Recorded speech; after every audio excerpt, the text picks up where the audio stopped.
Hello, everyone. Welcome to Make It Big 2021. Thanks to all of you for being here with us today. I am Patrick Quinn, Influencer Marketing Manager for BigCommerce, and I'm so excited to be here with Neil Patel. Neil, thank you so much for being with us today. Thanks for having me. So before we get started, I would love for you to share with everybody how it is that you got started in the e-commerce industry and what led to the founding of Neil Patel. Sure. So years and years ago, if you wanted to learn marketing, you would either have to go to conferences or you would have to read blogs. And I was really passionate about marketing, still am today. And I was like, hey, if you actually want to sell products online, where could you actually go to learn how to do that? Now, of course, you guys can go to BigCommerce, but back in the day, there wasn't really tons of options for education. So I created a blog where I educate people on how to sell more goods online. And that's really how I got my start into commerce. It wasn't really selling goods myself. It was more so helping other companies sell goods. And then what I started doing is sharing all the tactics and strategies that I was using to grow their sales online. Amazing. Great. All right. Well, to kick things off, can you walk us through some of the big trends that are happening in e-commerce right now? Like what do you see that's working? Maybe what's not working? What are you seeing these days? The first big trend that we're seeing right now, and it's hard for people to necessarily capitalize on this, but voice search, it's not a popular topic. And I know this because every time we write content around it, no one really cares to talk much about voice search. But according to OCNC, voice search is a multi-billion dollar commerce industry, and it's going to grow into double-digit billions per year. And it's just going to keep increasing at a rapid pace. And they say in the US and in the UK, a large chunk of people, over 10% of people who have these devices like Alexa and Google Home, have made purchases through these voice devices. So eventually, making sure that your commerce platform is compatible with these devices so you can sell more, I believe that's going to be one of the biggest trends in the future that no one's really talking about. And the second big trend that we're seeing, again, that no one's really talking about, is convenience. And here's what I mean by this. We all know that more people do commerce through mobile apps or mobile phones more than they do from their desktop computers. So let's say someone's sitting on their couch, they see a TV commercial for a D2C brand that's selling on BigCommerce. Do you think they really want to get up off the couch to go get their credit card and all that kind of information? Not really. They want to go to the site, click the buy button, and be out as quick as possible. So the more payment options that you have and the more flexible you are, the higher conversions that we're seeing and a lot lower cart abandonment when you end up doing that. But those are two big things that we're seeing companies not really focus on and they're taking for granted. They're just like, oh, I take payment options. Someone can manually type in their credit card on my checkout page. And that's great and all, but we're seeing a huge increase in bounce rates due to a lot of people being on mobile devices when you don't really give them options on how they can pay. All right. So there's a ton of content out there that says meet your customers where they are. But in reality, it's so much harder than that, especially when you're dealing online. So what are some of the more successful channels or tactics that merchants can use to really reach their target audience and speak to them directly or as directly as they could? So right now with commerce, everyone's looking at Facebook ads. Like Facebook ads, it's amazing. Google ads, it's amazing as well. And then you also look at other channels like SEO, email marketing, push notifications, text alerts. Those are all great channels. But I'm going to break down a few tactics and channels that I would do very specifically that work extremely well for commerce right now that not as many people are leveraging. The first is TikTok. Leverage TikTok ads. It works super well for commerce, and leveraging the influencers on TikTok and Instagram to sell more, it works extremely well. The goal is to get micro influencers. So for example, if I'm selling men's ties, even though I'm not wearing one right now, but if I was selling men's ties, I wouldn't just have an influencer like David Beckham, even though he's known for being in fashion or dressing nice, rock a tie and say like, hey, let me pay my arm and a leg to push my tie. Instead, I'll look for micro influencers who only talk about fashion and men's fashion specifically, right? David Beckham can also talk about soccer. So a lot of his audience may not care for quote unquote ties or fashion.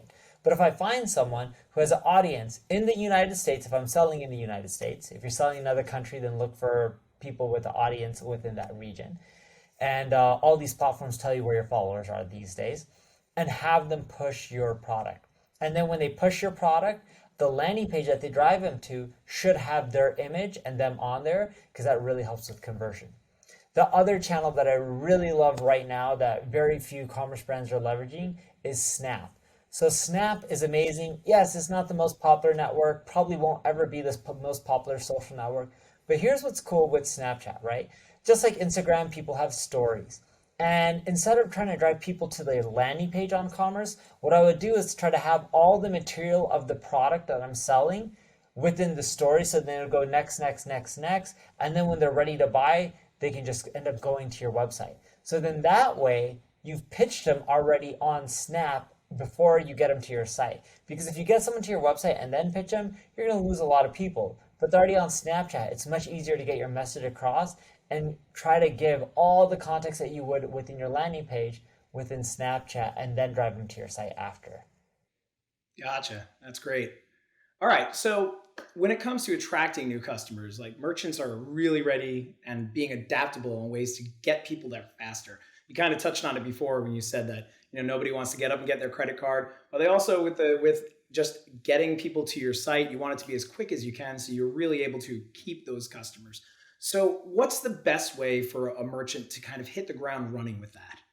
So if I was going out there and I was trying to attract customers from day one, I would do a few things to start off with.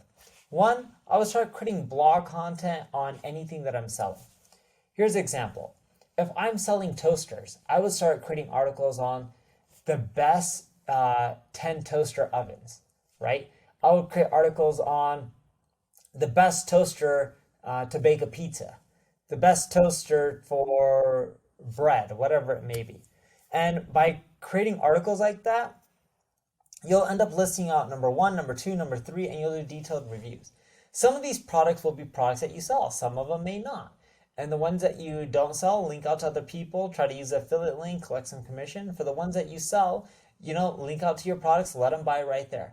That's a really great way to generate sales as long as your content is accurate. What I mean by that is if you sell a specific toaster and you create it, let's say it's called June, and you created the June toaster oven, and you're like, there's another competitor that's better, but you want to list yours as number one, people will eventually sniff that out. You'll lose trust with your audience and you won't do as well. But if you actually rank people or the toasters accurately, you'll do well, you'll build trust, and you'll generate sales. And that's one way I would start off to start acquiring new customers, because those kind of articles rank really well in Google over time. And I say over time because you got to be patient. Don't expect results within the first 3 to 6 months, but in the long run, you should do really, really well. The next strategy that I would do if I was starting off is partner with other people. So if I sell toasters and I don't sell waffles and someone else sells waffles, during events like Black Friday or Cyber Monday, what I would do is partner with them, have them drive me sales and me drive them sales. Why can't I actually add their products to my site and mention to all my readers and vice versa? And then you can just let each other know the orders and then people end up shipping it out, right? So when you do something around that and you're bundling with other people, both audiences are promoting to their list, their traffic, their existing customers to help generate more sales. And the next thing I would do is just start testing out ads, whether it's Facebook and Instagram or YouTube or Pinterest or Snap or TikTok. It doesn't matter. Just spend a little, few dollars and start testing out ads, because you can end up getting tons and tons of traction through advertising. I know a lot of people on BigCommerce that are using ads successfully. It's one of the quickest ways to scale, but it's not the only way, and it is worth adding that within your arsenal. One of the other strategies that I would do that's really quick and easy is you can use sites like influence.co, try to find influencers, and work out affiliate deals where if they sell your product, you pay them. If they don't, you pay them zero, so the risk is very low, especially when you're starting out and cash is tight. Gotcha. That's awesome. All right. So something you just touched upon a little while ago is being patient with, especially when you're putting out content for Google to start recognizing it and pushing it along. So we're going to kind of shift over and talk about SEO, because it's such a foundational place for any online marketing strategy. It's really an investment in the long run, though. So, but why should merchants focus on SEO, and what are the benefits of it? And waiting that long time you might have to wait. The most popular site in the world is Google, right? Especially if you combine all the other properties that they own. Sometimes it goes to number two, depending on which source you look at. But either way, number one, number two, it's massively popular, especially when you're including things like YouTube, which is, could be a standalone business in and of itself. The reason SEO is important is most online experiences, well over 60%, I think it's actually close to 90, I don't have the exact stat, but I'm 100% sure that it's over 50 because I wrote about it, starts with a search. And the most popular search engine is Google. And when you think about SEO, when most people search, I could tell you that most people click on the organic listings and they don't click on paid, which is true. But instead of me telling you, just think about every time you search, how often do you really click on the paid results? Majority of the time, you're actually clicking on organic. That's the power of SEO. Being on the most popular site where majority of the people are clicking, and you don't have to keep paying per click. With advertising, you spend $1, great, you may get a click or a visitor to your site. They may convert or not. But the moment you stop, there goes your traffic. And that's why I love SEO, because if you stop, you're still getting traffic. Gotcha. Yeah, yeah. So now that we've kind of like laid out like what merchants should be doing, I kind of want to talk about actually converting customers. Now that you've got people on your site. Now the core to any successful e-commerce strategy is the conversions. So what do your users want to see, and what do people need to do before they buy? Like, how do you set that up for them, depending on what your site, even if you're using your toasters example? So keep in mind, people buying online can't see your product like they can in person at Walmart or Target or any store. So you want to have very high resolution images in multiple formats. What I mean formats is like different angles. So that way people can really get an understanding of what they're buying. If you also have videos or 360-degree views showing your product, even better. If you also have tutorials on how to use your product, like the oven and all the features, again, even better. So that is really the cornerstone of conversions when it comes to e-commerce. Without that, your conversions won't be as high. The other thing that you'll also find is people are okay buying from brands that they're not familiar with as long as there's enough information. So if you have reviews, the more reviews, the better. So try to encourage them. Any detailed descriptions, going really in depth, right? Like we talked about user tutorials, that also helps. Also, if you have any sales, that helps with conversions, free shipping over a certain amount or free shipping altogether. That helps with conversions. The faster the shipping, we found that to help as well. The other thing that I would actually look for is when your product is running low, let's say I'm running out of toaster ovens. I would list how many I have left so that way people know, and if they want it, it really does help push them over the edge, right? Scarcity really is effective in generating sales. Whether that's a countdown clock from sales or whether that's a limited amount in stock, it all works extremely well to generate more income. The other thing that I keep in mind is with your checkout flow, try to offer as many payment options as possible. It doesn't have to be NASCAR with all the logos, so you don't have to offer 20 different payment methods, but pick the most popular ones. And here's a final trick that I really love using with conversions is upselling. It's all about speed and automation. Um, and here's an example. This doesn't really give you speed and automation, but let me first talk about the upsell part. If you go to McDonald's, and I'm going with my daughter, they'll always ask me, do you want a Happy Meal? Do you want to supersize those fries? Do you want a toy? Those are examples of upsells. McDonald's has been doing it for ages. It works. They don't do it for no reason. Now, when you look at your e-commerce products that you're selling, if you're selling, skin cream for anti-aging, you may be selling this anti-aging cream, but you can have upsells and downsells. Another upsell could be check out this vitamin C serum. I'm making this up, and combined with this anti-aging cream, you'll get results faster. And then your other upsell, whether they take the first one or not, could be like this red light therapy or blue light or pink light. Again, I'm making this up. And maybe that makes ingredients go into your face quicker so you look younger and your aging reverses. Now, that's an extreme example, and you don't want to lie to people. But as long as you can offer speed and automation, anything that makes it easier for them to use a product or to get the results faster, it works extremely well in the upselling, which allows you to spend more money on marketing because it increases your average order value. Would you be able to give us some examples of how you can use content to educate? Sure. So I'm going to take the example from Legion Athletics. They do an amazing job at this. So Legion Athletics sells protein powder, supplements for both men and women. And a few of the things that they do is, if you're taking their supplements, you're typically taking their supplements to either get more healthier, and that could be gaining more muscle or losing weight. And what they'll do is, Mike Matthews, who is the quote unquote figurehead of Legion, he'll actually send workout videos. So he'll show you how he does the correct dumbbell press or dumbbell curls. I'm not, as you can see, based on my figure, I'm not the most muscular person, so I'm not the best to break down each workout. Or he'll talk about how to do a quick bench press and not get injured. He'll talk about when to use supplements, when to take them for the best impact for your body. He'll talk about the ingredients that you find in supplements, whether it's his or anyone's that could be harmful to your body that you should know about. He'll talk about what ones are great for different age groups because if you're 50 or if you're a female, it may be slightly different. And he'll send you that content through email. He'll also link to videos and content on, in some cases, not all cases, but on product pages.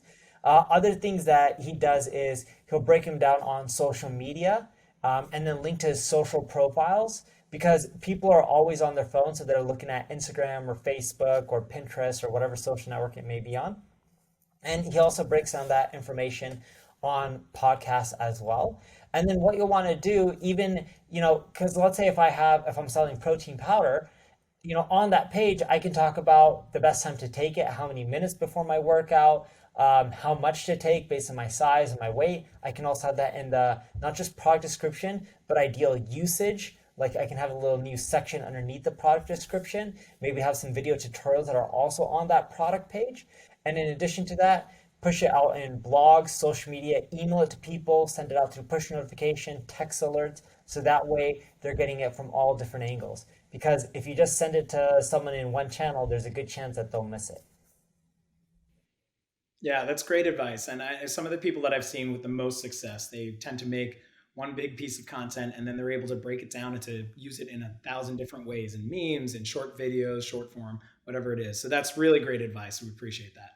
Bingo, and you got it right. It's all about repurposing. So you're taking the same piece of content and you're putting it everywhere. You don't have to create a new piece of content if you're teaching people how to do a dumbbell curl.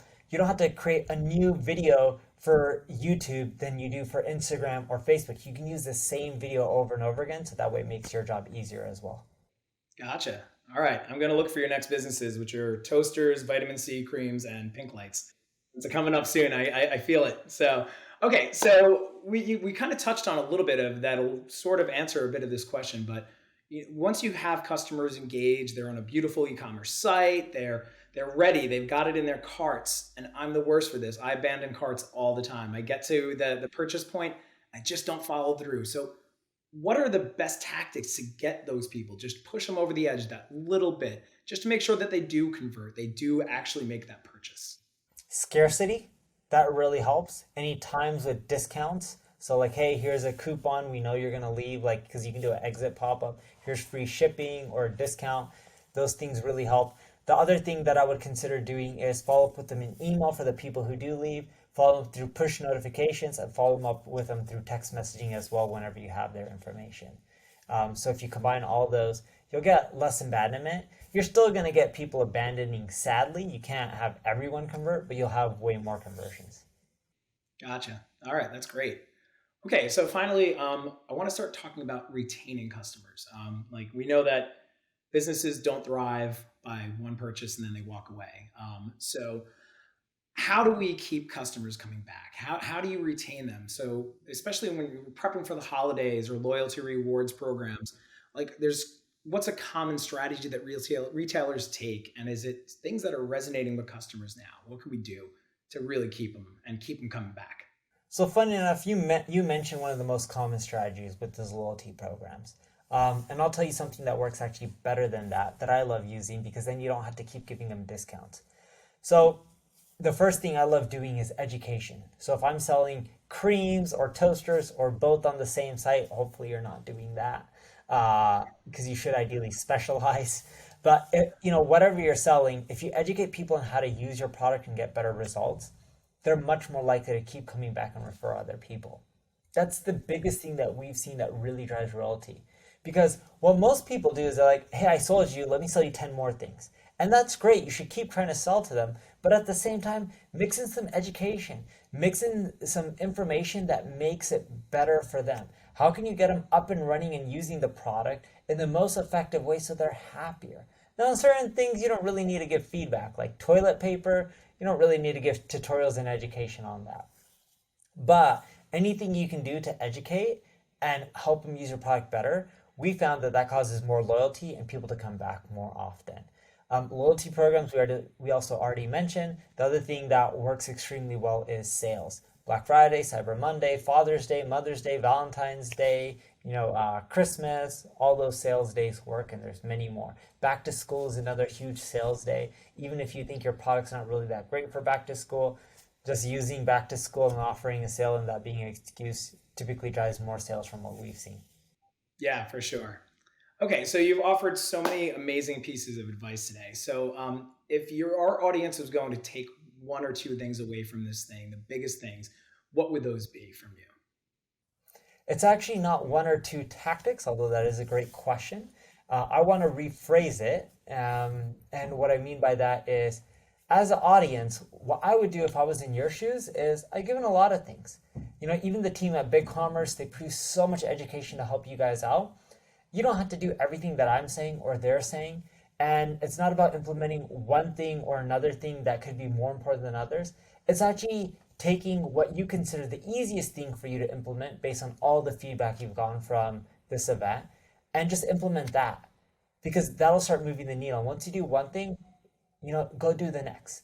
And when you're listening to all the sessions, go and write down all the things that you've learned and do them in whatever order that you think is best and easiest for you. Because if I tell you that you should do one thing first, but you hate that the most, you're not as naturally good at that, it's going to take you longer. You're not going to really see much progress. But if you start doing the easiest things first, you're going to start seeing some gains, and it's going to give you motivation to do more and more. That's excellent. All right. Well, thank you so much again. For everybody who's listening, where can they connect with you? Where can they find more superb content from you, Neil? NeilPatel.com. Perfect. And all your social channels are linked to there, I'm assuming, right? Because you follow your own strategies. They are. Yeah. Okay. Well, Neil, it was really wonderful talking with you today. Thank you so much for joining us. And for everybody else who's tuning in, be sure to check out more of the Make It Big sessions, and share what you've learned on social media. And don't forget to tag us at BigCommerce. So from all of us at BigCommerce and Neil, thank you so much and have a great day, everyone.